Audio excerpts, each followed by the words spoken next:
Hola, buenas tardes. Nos encontramos aquí con Javier Chicote. ¿Qué tal? Hola, ¿qué tal? Encantado. Bueno, pues vamos a comenzar la entrevista de este tema tan controversial como es la información ocultada por el gobierno para la asignatura de multimedia. La primera pregunta que vamos a hacerle a usted como periodista y sabiendo que está muy informado acerca de toda la información que sucede en España, va a ser, ¿cómo cree que se ha dado la información durante toda esta época de pandemia? Toda la información referente al COVID. Bueno, la información referente al COVID se ha ocultado sistemáticamente por parte del gobierno hasta límites insospechados. La situación ha sido tan sumamente de opacidad que se llegó al punto de que este gobierno filtró las preguntas en las ruedas de prensa, algo nunca visto. Es decir, que los periodistas, usando como excusa el hecho de que tenían que ser telemáticas por motivos de seguridad, por motivos sanitarios, aprovecharon para que se tuvieran que adelantar las preguntas y fuera el secretario de Estado de Comunicación, Miguel Ángel Oliver, que es un alto cargo del gobierno, el que decidiera qué preguntas se le hacían al presidente del gobierno y cuáles no, y además se imposibilitaba la posibilidad de repreguntar. Nosotros desde ABC se inició una movilización para protestar contra esta práctica. Se adhirieron al final, no recuerdo, 500, 600 periodistas, muchísimos, y conseguimos terminar con ello. Pero bueno, costó lo suyo. Y al margen de las ruedas de prensa, el gobierno sistemáticamente ha ocultado información de todo tipo relacionada con la pandemia. Cuando llamas para preguntar, ya sea Moncloa, ya sea Sanidad, ya sea cualquier otro departamento, sobre asuntos que son delicados o que son controvertidos, normalmente te dan la callada por respuesta, no hay respuesta ninguna. Pero voy más allá. Cuando trasladas las peticiones vía transparencia, se agota el plazo de un mes y tampoco te contestan, ni alegan, ni dicen absolutamente nada. Entonces recurres al Consejo de Transparencia y Buen Gobierno, te dan la razón, se exige, en este caso, al Gobierno, al departamento correspondiente, que informe en un plazo de 10 días hábiles y tampoco informa. Es decir, tenemos un Gobierno que ni siquiera cumple los mandatos de transparencia de un organismo, como es el Consejo de Transparencia y Buen Gobierno, que forma parte de este mismo Ejecutivo, que es independiente, pero que forma parte del Gobierno. Es decir, estamos en una situación con un déficit de transparencia que nos hace preguntarnos hasta qué punto está madura nuestra democracia y cómo es posible que se esté consintiendo semejante opacidad por parte del Gobierno. Pues sí, la verdad, poco hay que decir acerca de su respuesta. ¿Desde cuándo cree usted que el gobierno lleva ocultando información? Porque según nuestras investigaciones, muy probablemente desde febrero. Bueno, desde antes incluso. Siempre centrado en la pandemia, ¿verdad? Sí. Bueno, la pandemia, las primeras informaciones que empiezan a circular son a finales de diciembre, en torno al 30-31 de diciembre. Hay una alerta que se envía, un aviso, una comunicación que se envía a la Organización Mundial de la Salud por parte de Taiwán, porque ha visto algunos casos sospechosos en China de un nuevo virus, un nuevo coronavirus, un virus de origen animal. Y a partir de ahí, en enero, febrero, es cuando empiezan a llegar distintas informaciones que son ocultadas por parte del gobierno sistemáticamente y hay un punto de inflexión que es las manifestaciones del 8 de marzo. Al principio sí que es verdad que los ciudadanos no creíamos que esto fuera a ser una pandemia mundial y que tuviera al menos 70.000 muertos en España. Es verdad que no nos lo esperábamos, pero es que el gobierno tiene unas herramientas que no tenemos los ciudadanos ni los periodistas. Es una pandemia internacional y por lo tanto las competencias son del gobierno central y tiene acceso a una información que no tenemos los demás. Entonces, todas esas alertas que se recibieron y toda esa información que se tenía, hubo por parte de, por ejemplo, el alto cargo de la policía que ya avisó.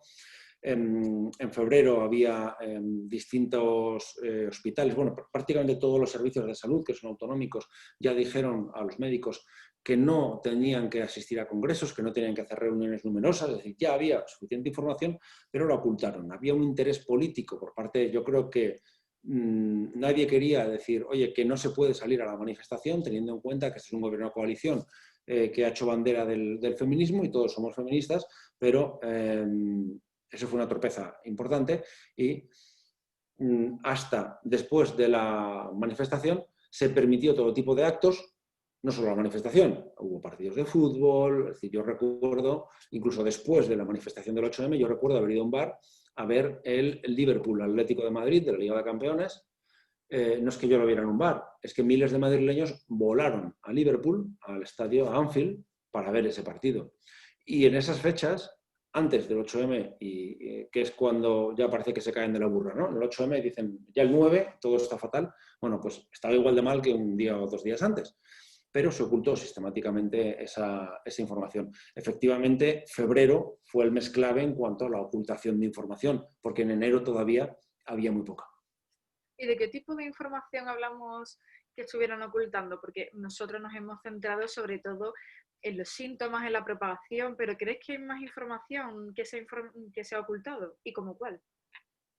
Bueno, hay información procedente de organismos internacionales, que es fundamental, y nosotros, yo vía transparencia, he pedido una información amplia y muy importante que la están ocultando, y es qué informes tenía el Ministerio de Sanidad sobre la pandemia previos al 7 de marzo. Esto el Consejo de Transparencia y Buen Gobierno nos ha dado la razón, ha dicho el Gobierno que tiene que entregarlos y sigue sin entregarlos. Y ya están vencidos, ya llevan tiempo vencidos. Ahí hay informes de todo tipo. Ahí puede haber informes del propio Ministerio, informes de la Organización Mundial de la Salud, informes que provengan de la Unión Europea, de cualquier entidad supranacional, informes de Interior, es decir, informes de distintos gabinetes nacionales e internacionales que se siguen ocultando, y se siguen ocultando porque entonces, si los mostraran, entiendo que es la única razón es esa, si los mostraran, veríamos que la gestión de la pandemia ha sido aún más deficiente de lo que creíamos que ha sido. Pues sí, y acerca de los síntomas, ¿por qué crees que al principio había unos síntomas, luego fueron cambiando, luego ha hablado de unas variantes, no están muy especificadas y muy claras esas variantes?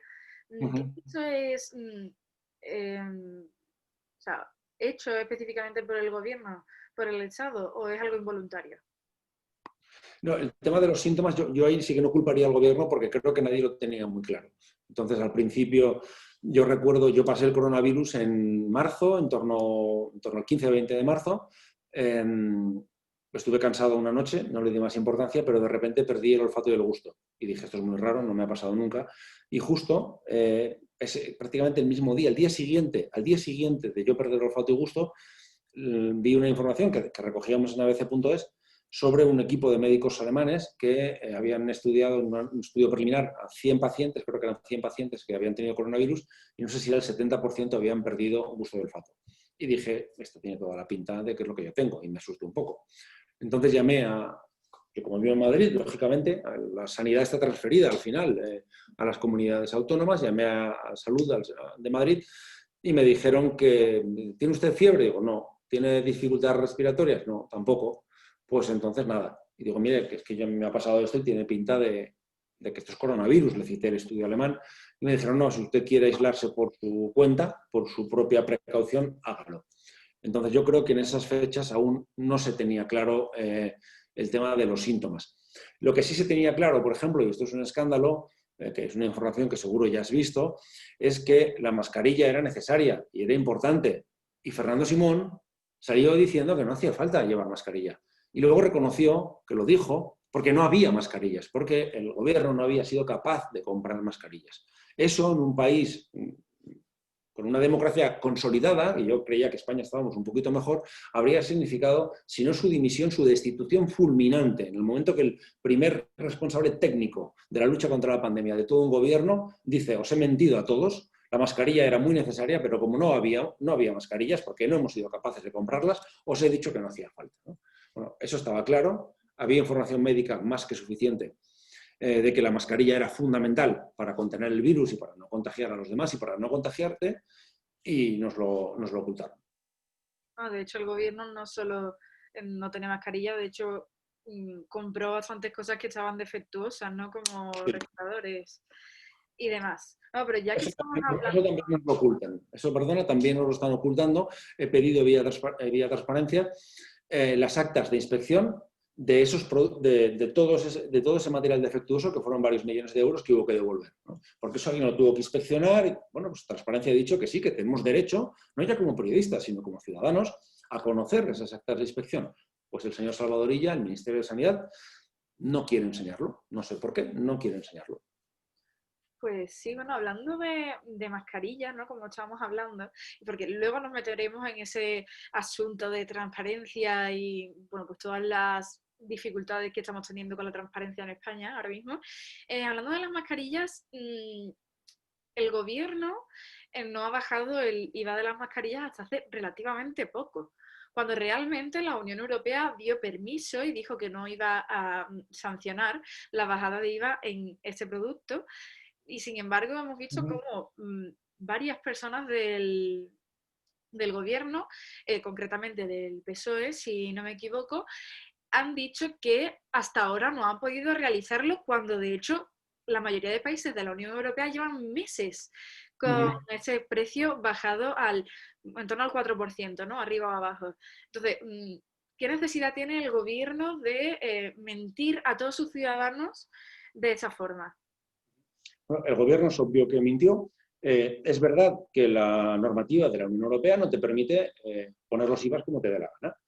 ¿Qué ocurre? Como tú bien decías, que si en este caso, habiendo una pandemia internacional, hubo varios países que consultaron y la Unión Europea dijo, no pasa nada, bajen ustedes el IVA, bájenlo del 21 al 4, o incluso tírenlo, que no vamos a sancionar a nadie, no vamos a tomar ninguna medida porque estamos en una pandemia. ¿Te imaginas que alguien diga, oye, yo los productos sanitarios nos estamos jugando la vida, voy a bajar el IVA o lo voy a retirar para que los ciudadanos puedan protegerse, y vaya a Bruselas y diga, voy a por ti? Eso no se le ocurre a nadie. Y además Bruselas lo dijo específicamente. ¿Pueden ustedes hacerlo? Bueno, pues el gobierno nos mintieron una y otra vez.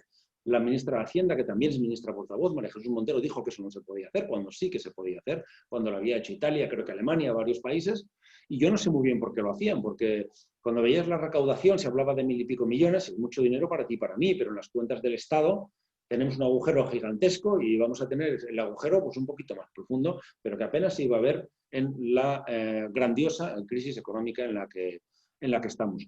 Entonces yo no acierto a comprender, y esto lo he dicho públicamente, qué motivaba al gobierno para no hacer algo tan elemental como bajar el IVA, y por qué además, para defender que no estaban haciendo lo correcto, nos estaban mintiendo. Te he de ser sincero, no sé qué buscaban porque a ver, la lógica te dice, pues que quieren seguir recaudando ese dinero, ¿no? Porque se vende mucho producto, pero es que tampoco ese dinero nos iba a sacar de ningún atolladero.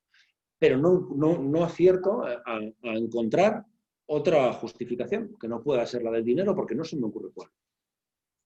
Pues sí, bueno, como justamente te he comentado hace escasos minutos, y vamos a meternos de lleno en el tema de transparencia, ¿no? Y es que estamos viendo cómo en estos últimos días hay pues una cantidad de noticias enormes hablando del famosísimo comité de expertos del Estado, del gobierno.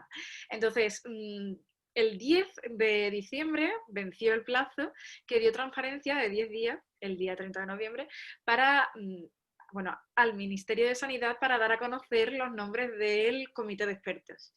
A lo que algunos ministros han dicho que no podían hacerlo porque ellos tenían su derecho a no querer ser reconocidos, ¿no? Públicamente, pero también los ciudadanos tenemos derecho a informarnos sobre quiénes son los que están tomando esas decisiones por nosotros, por nuestra salud. Entonces, ha vencido el plazo y seguimos sin conocer estos nombres. ¿Qué opinión tienes tú ya como periodista y como persona acerca de no conocer esta lista de nombres? Bueno, el plazo ha vencido hace más tiempo de lo que la gente cree, porque yo lo publiqué cuando salió esta noticia del plazo por una petición que había hecho un abogado. La que había hecho ABC ya estaba vencida de antes. Lo que pasa es que hemos hecho tantas que siempre nos las niegan, que muchas ni siquiera las habíamos ido publicando, más que estábamos esperando. Es decir, el plazo está más que vencido. Ya tendrían que haber dicho cuál es la composición del comité de expertos. No solo se está violando la ley de transparencia y de acceso a la información y buen gobierno, sino también una ley de seguridad en la sanidad pública de etapa de Zapatero, que dice específicamente que en el caso de comités de expertos que asesoren en materia, es que está redactada, es de 2013, pero está redactada, da la sensación de que pensaban en una situación como la de ahora. Decían que tenía que ser transparente y que se tenía que conocer. Si esto es un vistazo a esa ley, yo lo tengo publicado, es específicamente esta situación. La ley de seguridad de sanidad pública dice que tiene que ser transparente y conocerse, y se lo están saltando.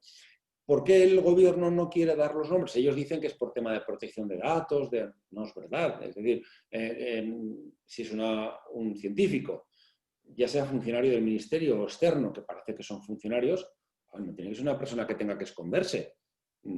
Tenemos derecho a saber qué currículum tiene bueno, quién compone, quiénes toman esas decisiones.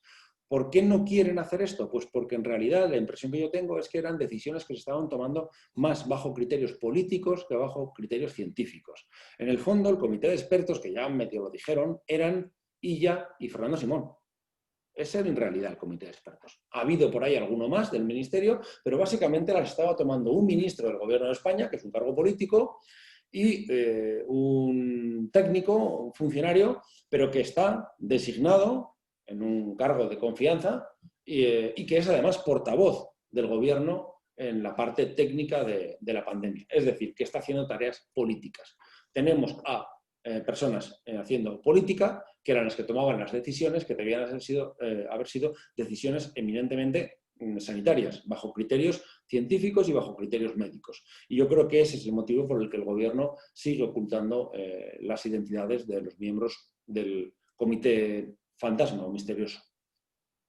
Pues sí, porque, bueno, de hecho, antes he dicho que la ministra de Hacienda alegó que efectivamente como funcionario no se podía dar sus nombres por la ley de protección y tal, pero la misma ley de transparencia es la que dice que debemos saber esos nombres. Entonces, ¿qué intereses políticos puede haber realmente en este tema que es una toma de decisiones? Porque al fin y al cabo, una pandemia como esta, creo que no le viene bien a un gobierno. Tenernos encerrados, tenernos con limitaciones, realmente no le viene bien. Entonces, ¿por qué quieren ocultar esta información? ¿Qué ganan realmente?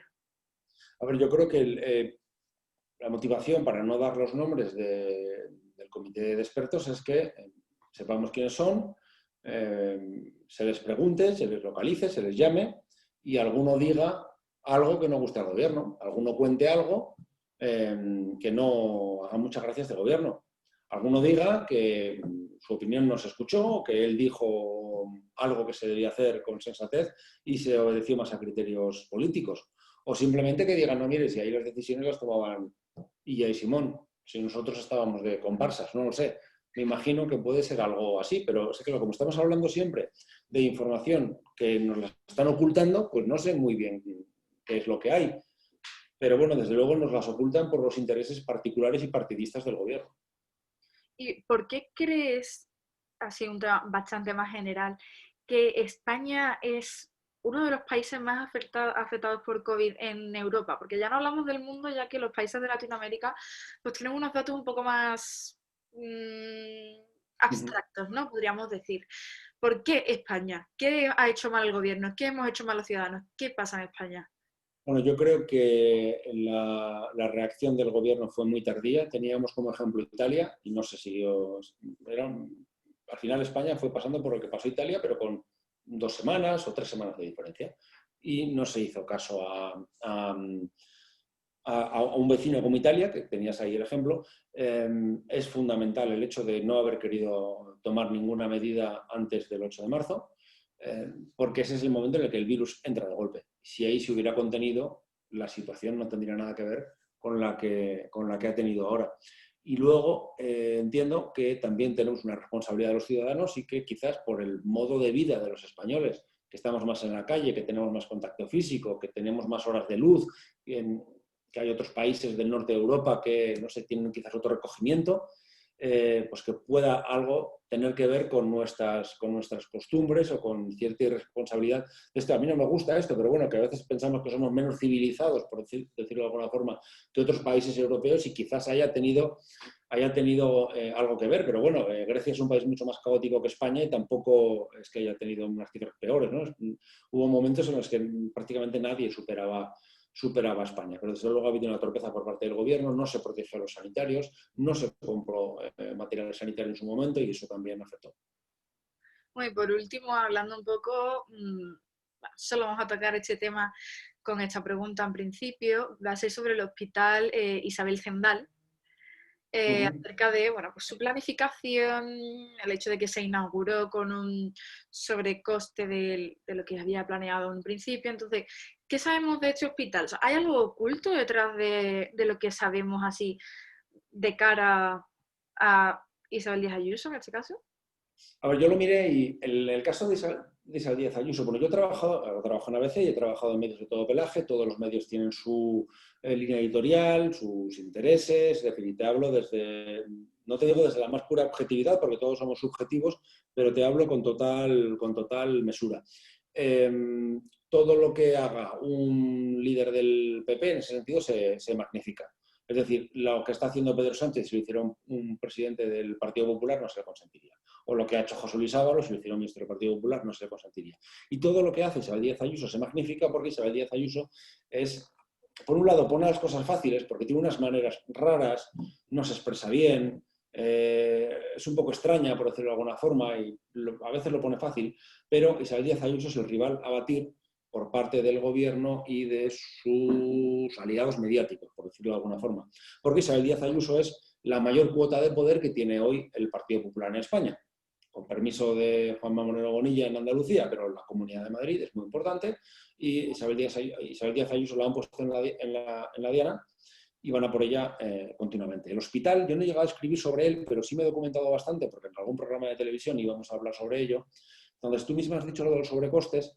Yo en su momento cuando pregunté me dijeron, no, es que sobrecostes no ha habido ninguno porque no es que se adjudicara por 50 millones de euros, sino que se adjudicó un hospital por el procedimiento de urgencia, se comenzó a construir el hospital y sobre la marcha se decidió hacerlo más grande, de 50 y pico mil metros se pasó a 80 y tantos mil, se contrataron otra serie de cosas, por lo que al final acabó costando 100 millones. Los 50 era una estimación que dieron cuando se preguntó cuánto va a costar y dijeron pues unos 50 millones, pero no es lo mismo que cuando tú haces una carretera, una obra, que tú dices, esto nos va a costar, se licita en este precio, van a ser 50 millones, al final te cuesta 100. No, sino que se hizo un hospital de urgencia, de emergencia, que creyeron que serían unos 50 millones, pero sobre la marcha se encargó más salas, más equipamientos. Ojo, eso habría que mirarlo también en detalle. Yo transmito lo que me ha dicho gente con la que tengo cierta confianza y me han dado todos los datos. Y parece que eso es lo que ocurrió. En cuanto a los contratistas, tengo los nombres de todos ellos. ¿Puede haber algo oculto? Pues puede haberlo, no lo sé. Pero creo que es un hospital que bueno, porque tiene su sentido y que ha habido más ruido mediático que pruebas he podido ver yo de que algo funcionará mal, que si mañana hay algo que está mal hecho, pues por supuesto que se denuncie. Bueno, hace poco, si no recuerdo mal, era una señora que era celadora, que iba a comenzar a trabajar en el hospital Isabel Zendal y dijo que los traslados que eran voluntarios realmente no eran voluntarios, que a ella la llamaban y le decían, eh, o coges este trabajo en este hospital específico o te sancionamos. Uh -huh. Entonces, sobre ese tema, ¿tienes algún conocimiento? Yo creo, donde sí que flojearon es en el personal que tiene que ir al hospital, porque yo creo que ahí no había una dotación suficiente, no había, es un hospital muy grande que necesita mucha gente y lo que iban a hacer era sacarlos de otros hospitales cuando hay saturación. Yo creo que esa es la parte mucho más crítica, donde sí hay más que cargar las cintas que en el tema del costo, por lo menos por la información que tenemos ahora. Yo creo que no había suficiente personal para dotar ese hospital, para dotar de medios humanos. En cuanto a este caso que me mencionas, yo estoy prácticamente seguro de que no se puede hacer un traslado forzoso